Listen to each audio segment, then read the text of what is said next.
Siap-siap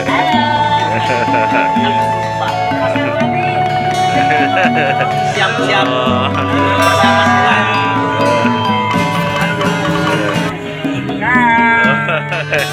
Alhamdulillah kita pintar. Guys, mutiara guys. Mutiara guys.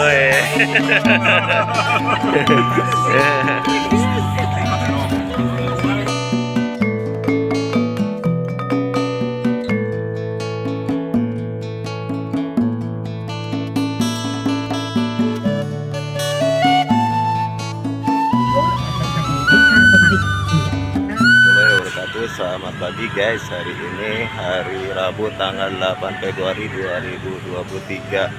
Saya masih di Lombok, tepatnya hari ini di Pura Lingsar, namanya Pura Lingsar Sabta Pesona. Nah, ini yang ada di Lombok. Taman Lingsar ini salah satu pura peninggalan kerajaan Hindu yang ada di Pulau Lombok ini guys. Oke, kita untuk itu supaya tidak ini kita langsung masuk saja ke dalam guys. Oke, bye.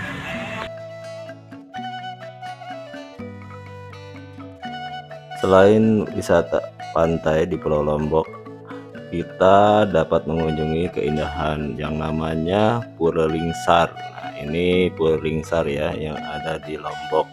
Pura ini merupakan tempat ibadah untuk penganut agama Hindu guys. Namun berbeda dengan pura lain, Pura Lingsar, di mana agama lain pun bisa beribadah di pura ini. Selama 250 tahun, pura ini menjadi cermin kerukunan hidup beragama dan suku yang berada di Pulau Lombok guys. Pura Lingsar terletak di Kabupaten Lombok Barat, Nusa Tenggara Barat, tepatnya di Desa Lingsar, Kecamatan Narmada. Nah, selain Pura Lingsar ini, di Narmada ada juga Taman Narmada guys. Pura ini adalah pura terbesar yang ada di Lombok, yang dibangun sejak tahun 1741 guys oleh Raja Anak Agung Ketut Karangasem dari Kerajaan Karangasem, Bali guys.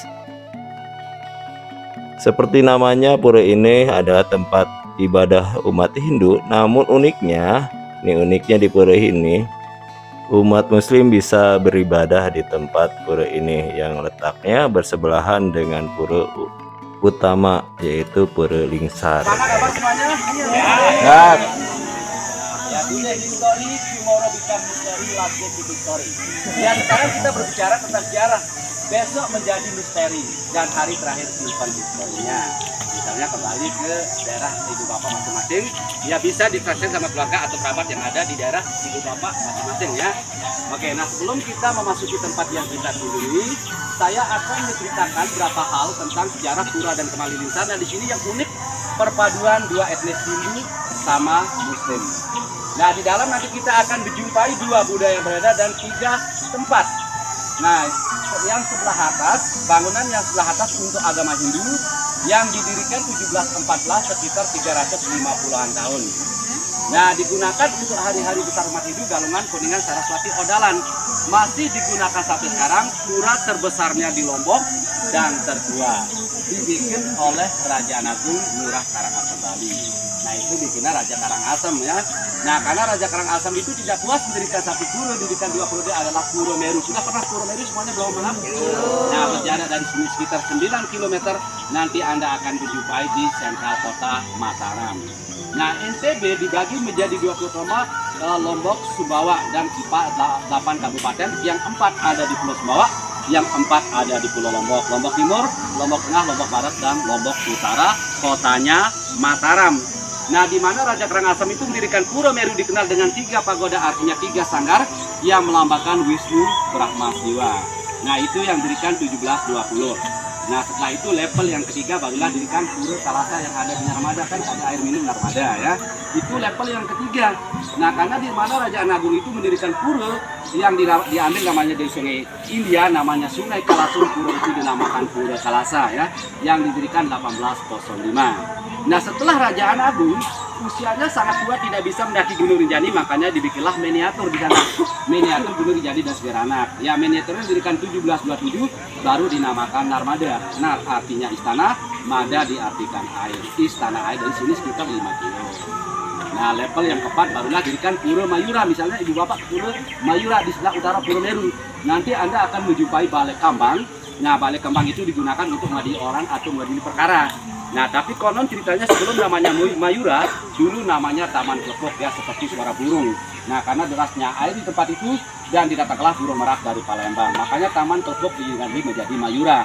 Mayura itu artinya burung merak, makanya orang bilang Pura Burung Merak ya, didirikan 1744. Nah, level awal Raja Karangasem itu didirikan Pura Lingsar. Nah, Pura Lingsar itu didirikan 1714. Nah, di sini sebelum ada pura, karena ada tempat muslimnya lebih awal berdiri namanya Kemali. Nah, Kemali artinya sakral atau keramat, diperkirakan sekitar abad ke-15, dispesialkan untuk Islam waktu telu yang belum bisa berenang. Nah, di Lombok, Islam itu diperkirakan sebelum sejarah masuk, maksudnya abad ke-13. Nah, sebelum pulau ini dulu dinamakan Lombok, pulau ini namanya Bumi Sasak. Makanya yang dimiliki Lombok ini adalah suku Sasak. Nah, suku Sasak itu tertimbun dengan salah satu letusan gunung yang ada di Pulau Lombok ini adalah Gunung Samalas, menjadi Kaldera Rinjani. Pernah begini, Bapak, mohon maaf. Nah, sebelum ada pulau kecil di Lombok ya. Nah, gunung yang tertinggi di Indonesia ini adalah Gunung Samalas. Nah, ketinggiannya 4.200 HPL, di mana meletusnya sekitar 1.257 karena letusan itu sangat dahsyat ya. Makanya menjadi Kaldera Rinjani yang kita kenal. Sampai sekarang namanya Gunung Rinjani. Dulu namanya Gunung Samalas. Kawasan pura ini terbagi menjadi dua, yakni di bagian utara terdapat pura Hindu bernama Gaduh, sedangkan di bagian selatan terdiri pura Weku Telu bernama Kamalik.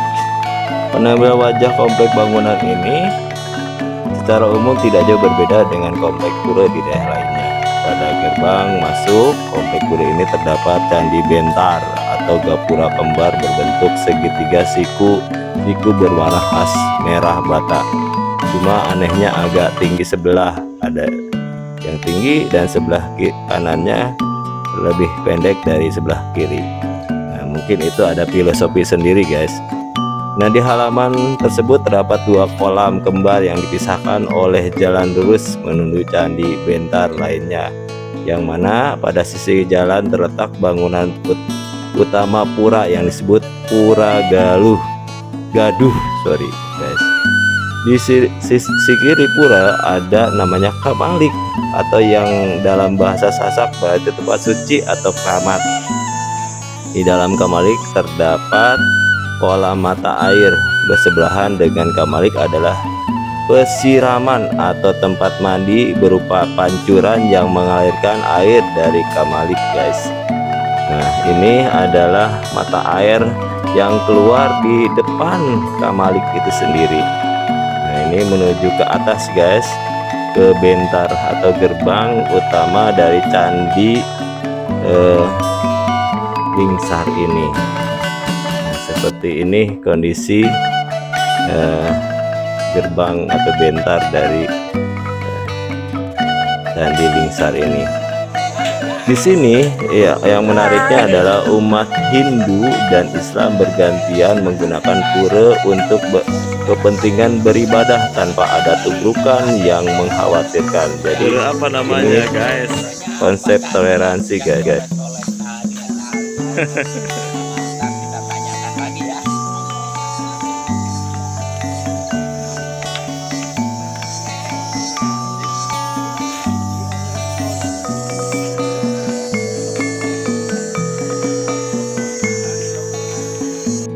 Kendati selalu digunakan untuk beribadah dua agama yang berbeda, namun dalam setahun sekali ada upacara yang melibatkan umat Hindu dan Islam di pura ini. Pura ini juga digunakan oleh umat beragama lain untuk bisa beribadah bersama. Anda bisa berdoa di Pura Lingsar atau dengan khusyuk guys. Saya mungkin di sini mau mencoba sholat duha. Kita mau sholat duha dan wudhu di sini guys. Dan ini adalah kolam di mana terdapat ikan keramat atau kolam keramat di sini. Dan kalian bisa buang koin di sini untuk keberuntungan, infonya seperti itu guys. Seperti ini contohnya yang dilakukan oleh Pak dosen. Nah, seperti ini oleh Bapak Ibnu Sina. Nah, ini seperti ini.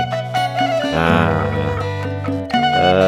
kalau pas di tengah katanya mendapat keberuntungan yang bagus. Nah, di sini ada ikan keramat guys, dalam bentuk seperti bulut, tapi bulut besar. Seperti ini.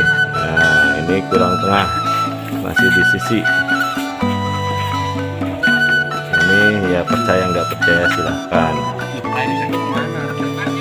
Dan tempat ini ya menurut info adalah tempat keramat untuk bagi anak yang mau berkhitan, infonya seperti itu guys. Kita masuk ke kolam pemandian tempat wudhu umat muslim yang ziarah ke sini. Ini adalah bisa pancuran yang bisa dijadikan tempat wudhu bagi muslim guys. Konon jika siapapun yang menganut agama apapun yang berdoa di sini dan mandi di sini kemudian berwudu di sini, maka akan dikabulkan doanya. Sebagai simbol menjaga kesucian pura ini, maka setiap pengunjung diharuskan menggunakan selendang kuning. Nah, seperti ibu-ibu dosen itu, nah, seperti Pak dosen. Nah, seperti ini ya, menggunakan selendang kuning sebagai tanda penghormatan bahwa tempat ini adalah tempat yang suci yang bisa meminta kepada Allah Subhanahu wa taala. Kita berwudu di sini, kita sholat duha di sini. Semoga diberikan kebahagiaan di dunia dan di akhirat. Ya, seperti itu.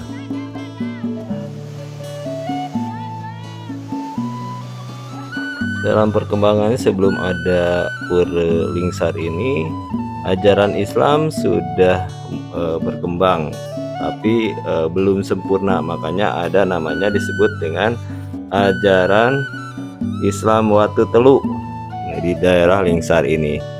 Sebenarnya ajaran Watu Telu ini berasal dari Jawa, yaitu melalui Bayan atas instruksi Sunan Pengging dari Jawa Tengah dengan pada permulaan abad ke-16.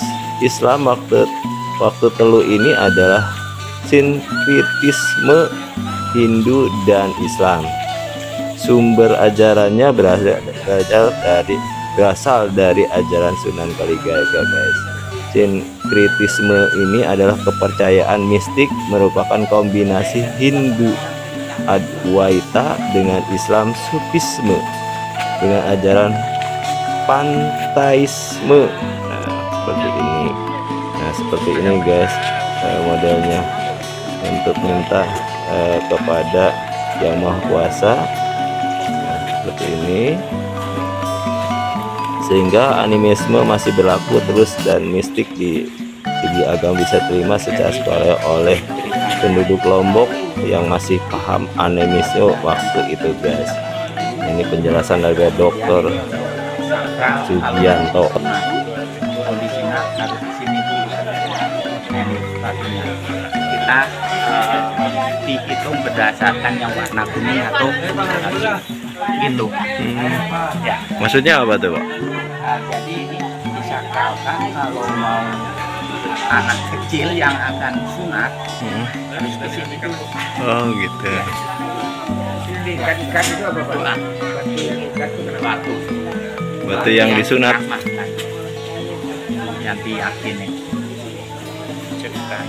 Terima kasih guys. Guys. Kita ke rumput-rumput.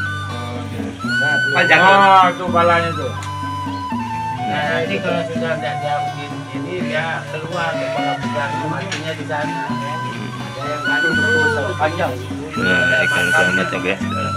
Mana ini Buahnya ikannya itu. Bilang tadi. Yang ikan panjangnya gitu.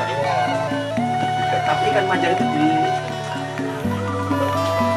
di sungai-sungai ada juga Pak. Ya orang Ada cerita. ada kalau dibalik dia punya sifat.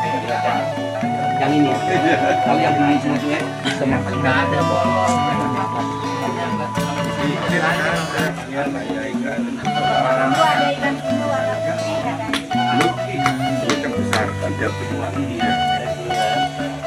Ini udah merdeka ikannya keluar semua. Untuk apa ini? ada ikan besar guys. Ikan besarnya bisa keluar jika dikepuk-kepuk. Gitu. Itulah tempat lingsar.